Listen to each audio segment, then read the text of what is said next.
Hello students, welcome to the Synth Board lectures by Sanjay Om in first year biology chapter number 2 carbohydrate के topic को हम discuss कर रहे थे जिसमें हमने एक क्लासिफिकेशन डिस्कस कर ली थी। आज हम उसका सेकंड पार्ट करें और सेकंड पार्ट में हम कार्बोहाइड्रेट की सेकंड क्लासिफिकेशन ओलिगोसैकेराइड को डिस्कस करेंगे। सबसे पहले व्हाट इज़ ओलिगो। ओलिगो जो वर्ड है, इस ओलिगो का वर्ड का मतलब होता है फ्यू, FEW फ्यू, कुछ, और सैकराइड का मतलब होता है शुगर। तो कुछ मॉलिक्यूल जब शुगर के होंगे तो उसे हम क्या कहेंगे, उसे हम कहेंगे कि वो ओलिगोसैकेराइड है। लेकिन ओलिगोसैकेराइड को उन्होंने फर्दर मज़ीद क्या कर दिया है, दो ब्रांचेस में डिवाइड कर दिया, या उसको मज़ीद दो क्लासिफिकेशन उसकी कर दी। एक क्लासिफिकेशन को उन्होंने नाम दिया डाइसैकेराइड और एक को नाम दिया उन्होंने डेक्स्ट्रिन। अगर दो मोनोसैकेराइड किसी भी ऐसा एक हमारे पास मॉलिक्यूल है जिसमें दो मोनोसैकेराइड है तो हम उसे कहेंगे डाइसैकेराइड, और अगर उसके अंदर 3 से लेकर 10 के दरमियान है तो उसे हम कहेंगे डेक्स्ट्रिन। ठीक है, तो बेसिकली जो ओलिगोसैकेराइड है, अगर उसको कॉम्बिनेशन में एक साथ कहूँ तो उसमें टोटल 2 से लेकर 10 तक के मॉलिक्यूल्स प्रेजेंट होते हैं, और अगर उसमें जस्ट 2 हैं तो वो डाइसैकेराइड होगा, और 3 से अबव टिल 10 तक है तो उसे हम डाइसैकेराइड कहेंगे। अब अगर हम डाइसैकेराइड को मज़ीद डिफाइन करें तो डाइसैकेराइड के अंदर दो मोनोमर हैं। दो मोनोमर कौन से, जो हमारे पास हमने पढ़ा था लास्ट लेक्चर के अंदर, तो उसके अंदर हमने मोनोसैकेराइड को डिस्कस किया था। जब दो मोनोसैकेराइड कंबाइन होंगे तो वो बनाएगा डाइसैकेराइड, जिसकी एग्जांपल मैंने आपसे डिस्कस की थी लैक्टोज की। Lactose is basically a disaccharide, और उसके अंदर हमने ग्लूकोज प्लस लैक्टोज को जब हम कंबाइन करें तो ग्लूकोज भी मोनोसैकेराइड था, लैक्टोज भी मोनोसैकेराइड था। जब उनको दोनों को कंबाइन कर रहे थे तो क्या बन रहा था, लैक्टोज, और लैक्टोज इज डाइसैकेराइड, जैसे हम आगे एग्जाम्पल्स में भी देखेंगे। और अगर हम इस बात करें डाइसैकेराइड की, तो डाइसैकेराइड यूजली आप यूँ समझ लें कि हेक्सोज शुगर होती है। मतलब जो इसके अंदर मॉलिक्यूल्स, जो मोनोसैकेराइड इसके अंदर कंबाइन होते हैं, उसका जो कार्बन होता है उसके अंदर 6 मॉलिक्यूल्स होते हैं। जो n नंबर होता है, कार्बन जो होता है, कार्बन एटम 6 होते हैं। कितने होते हैं, 6 कार्बन एटम होते हैं। तो जितने भी हेक्सोज शुगर हैं जब वो कंबाइन होते हैं तो मोस्टली तकरीबन वो डाइसैकेराइड बना रहे होते हैं। और किस प्रोसेस के थ्रू बना रहे होते हैं, कंडेंसेशन के प्रोसेस के थ्रू बना रहे होते हैं। अगर आपको कंडेंसेशन प्रोसेस नहीं मालूम तो आप मेरी वीडियोस जाकर चेक कर सकते हैं। अब अगर हम इसकी एग्जांपल्स को डिस्कस करते हैं, अच्छा, इसकी एग्जांपल को मैंने याद रखने के लिए कुछ न्यूमेरिक्स बनाए। मैंने सोचा कि आप ज़रा इसको याद रखें, क्योंकि ये समझ तो आ ही जाता है और याद, लेकिन ये लॉन्ग टर्म तक याद नहीं रहता था, मुझे नहीं रहता था बेसिकली। तो मैंने इसके लिए कुछ न्यूमेरिक्स बनाए थे। न्यूमेरिक्स का मतलब होता है कि एक शॉर्ट ट्रिक, आप किसी भी शॉर्ट ट्रिक के थ्रू से याद कर लें। तो ये बेसिकली आपकी पेज नंबर 28 पे बना हुआ है कि जब ये डाइसैकेराइड की बात कर रहा हूँ, ठीक है, अभी फिलहाल बेसिकली डाइसैकेराइड चल रहा है। तो डाइसैकेराइड में इन्होंने कहा कि आपके पास जब एक ग्लूकोज का मॉलिक्यूल होगा और एक फ्रक्टोज का मॉलिक्यूल होगा, जब आप इनको कंबाइन करेंगे तो ये बनाएंगे सुक्रोज। क्या बनाएंगे, सुक्रोज। तो अब ये सुक्रोज क्या है, ये सुक्रोज डाइसैकेराइड है। ग्लूकोज के साथ अगर लैक्टोज मिलाएंगे, ये दोनों मोनोसैकेराइड है, तो आपके पास क्या बनेगा, लैक्टोज, जो मैं डिस्कस कर चुका था। तो लैक्टोज क्या है, डाइसैकेराइड है।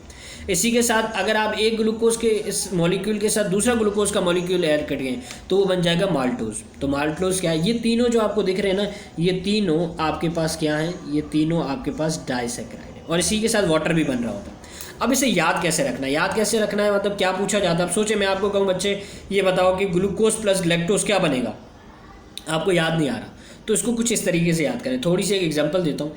इमेजिन करें कि 3 दोस्त हैं, वो एक होटल में बैठे हुए हैं, या फिर समझ लेंगे वो बाहर कहीं बैठे हुए, और उसमें से एक दोस्त होता है जिसका नाम होता है फ़ाहद। अब क्या होता है कि 2 दोस्त प्लानिंग बैठे होते हैं, 3 दोस्त आपस में, और उसमें से फ़ाहद उठकर घर जाता है, उठकर घर चला जाता है। तो आप कुछ इस तरीके से याद रखें, fructose, galactose and glucose. Fructose का F, ग्लैक्टोज का G एंड ग्लूकोज का G। अब इसको याद रखें, फ़ाहद घर गया, ठीक है, ये तो कॉमन है ना, क्योंकि ग्लूकोज तो सब में ही आ रहा है। बस याद रखना है कि फ़हाद घर गया। जब फ़हाद घर गया तो एक और दोस्त था जिसका नाम था शहीर। उस शहीर ने अपने तीसरे दोस्त से कहा कि यार फ़हाद तो गया घर, अब क्या करते हैं, यार एक काम कर, शहीर लस्सी मंगवा ले, शहीर लस्सी मंगवा ले। जो एक दोस्त होता है दूसरा, वो क्या कहता है यार फ़हाद तो गया घर, शहीर अब लस्सी मंगवा ले। तो Shaheer is sucrose, S, lassi L is lactose, and M is मंगवाया, जो कि बेसिकली माल्टोज। तो इस तरीके से आप याद रख सकते हो कि किसको किससे मिलाया था तो क्या बना था, ठीक है। तो ये आपको बेसिकली याद हो जाएगा इस तरीके से कि जब ग्लूकोज के साथ फ्रक्टोज आएगा तो क्या आएगा, बन जाएगा सुक्रोज। फ्रक्टोज के ग्लूकोज के साथ लैक्टोज आएगा तो बनेगा लैक्टोज, और ग्लूकोज के बाद ग्लूकोज आएगा तो बनेगा आपके पास माल्टोज। और ये चीज़ याद रखिएगा कि लास्ट में सिर्फ ग्लूकोज है, दोनों मॉलिक्यूल ग्लूकोज के, तो यहाँ पे 2 जी है ना, तो इससे कंफ्यूज ना होइएगा, बस ये याद रखिएगा लास्ट में दोनों ग्लूकोज के मॉलिक्यूल। तो आई होप कि ये शॉर्ट सी ट्रिक है, इतनी खास तो नहीं है लेकिन याद करने के लिए काफ़ी है, हमने जस्ट याद रखना है, स्मार्ट वर्क करो। अच्छा, इसके बाद अगर हम इस सुक्रोज, लैक्टोज और माल्टोज की एक एक प्रॉपर्टी को डिस्कस करें तो सुक्रोज जो है ये ज़्यादातर शुगर केन के अंदर पाई जाती है। जो गन्ना है उसके अंदर जो उसकी जो मिठास है, उसके अंदर जो मिठास मौजूद है वो बेसिकली सुक्रोज की वजह से आ रही होती है। और यही सुक्रोज डिफरेंट बाकी ऐसे हमारे पास यूँ समझ लें कि क्या कह सकते हैं आप, जैसे बीट रूट हो गया या शुगर कैन हो गया, तो इनके अंदर ये ज़्यादा लार्ज अमाउंट के अंदर भी मौजूद होता है। सिर्फ ये नहीं कि ये शुगर कैन के अंदर सुक्रोज मौजूद है, बल्कि ये बीट रूट और शुगर कैन के अंदर ज़्यादा अमाउंट में स्टोर भी होता है। और अब हम बात करें लैक्टोज की, तो लैक्टोज को हम मिल्क शुगर कह रहे होते हैं, ठीक है। तो ये बेसिकली मिल्क में ज़्यादा पाया जाता है। और मिल्क शुगर क्यों कह रहे हैं, क्योंकि मिल्क में पाया जाता है। मिल्क के अंदर जो मिठास होती है, मिल्क की जो नेचुरली जो आप यूँ समझ लें कि जो शुगर जैसी उसकी टेस्ट होता है, वो बेसिकली लैक्टोज की वजह से होता है। और मैंने बताया था कि जो आजकल हम बच्चों को लैक्टोज देते हैं, डेट इज़ इंग्रेडिएंट जो बच्चों को ग्रोथ के लिए यूज़ हो रहा होता है, ठीक है, तो वो बेसिकली लैक्टोज होता है। उसके बाद maltose is a malt sugar, इसे माल्ट शुगर कहा जाता है। ये नॉर्मली मतलब नेचर में इतनी खास नॉर्मली पाई नहीं जाती, ठीक है। तो इसे हम ना एक्सट्रैक्ट करते हैं माल्ट से। और माल्ट किससे प्रिपेयर करते हैं, माल्ट हम प्रिपेयर करते हैं बार्ले से, बार्ले जिसे हम जौ कह रहे होते हैं। तो जौ से हम माल्ट बनाते हैं और फिर माल्ट से हम माल्ट शुगर को एक्सट्रैक्ट आउट कर रहे होते हैं। अब एट लास्ट के डेक्स्ट्रिन था। डेक्स्ट्रिन की आपकी बुक में इतनी कोई खास एग्जांपल इन्होंने दी नहीं हुई, बस इतना बताया हुआ है कि ओलिगोसैकेराइड में अगर जो मोनोसैकेराइड है वो 3 से लेकर 10 तक आपस में कंबाइन होते हैं, मतलब 4 मॉलिक्यूल हो, 3 मॉलिक्यूल हो, 5 हो, तो उसे आप डेक्स्ट्रिन कहते हैं जस्ट। तो आई होप कि ये न्यूमेरिक भी आपके लिए हेल्पफुल रहे होंगे और ये वीडियो भी आपको काफ़ी हद तक समझ आई होगी।